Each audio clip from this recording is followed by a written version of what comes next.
Let us try to understand the electronic configuration for the eighth element, that is oxygen. Oxygen has an atomic number, that is Z, of 8.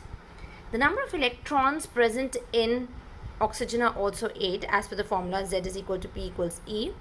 So in order to put these electrons in different shells, that is in order to write its electronic configuration, we need to put 2 electrons in the K shell, since the maximum capacity of K shell is 2. We are left with 6 more electrons now. They will be put in the L shell. Therefore, its electronic configuration is 2, 6. That means 2 electrons in the K shell and 6 electrons in the L shell.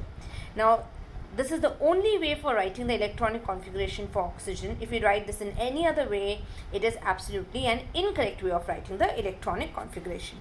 Let us try to understand this diagrammatically. Now, in this particular case that you see in front of you, we have put all electrons in the K shell. We know that the K shell can never have more than 2 electrons. So this is an absolutely wrong electronic configuration, which means we put 8 electrons in the K shell.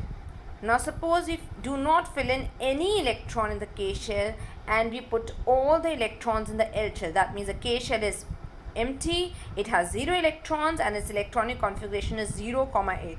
This is another is going to be a wrong way of writing the electronic configuration for oxygen.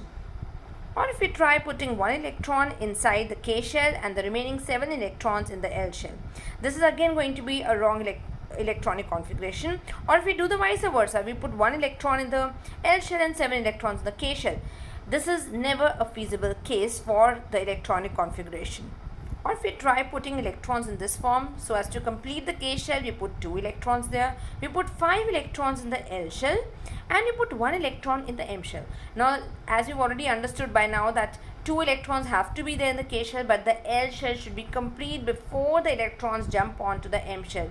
That means the maximum strength of the L shell, 8 electrons should be done, which is not so in this case. So it is also an incorrect electronic configuration for oxygen. Therefore, the only correct way of writing the electronic configuration or representing the electronic configuration is 2 electrons in the K shell and 6 electrons in the L shell, as you can see in front of you. That is 2, 6 is going to be the electronic configuration for oxygen.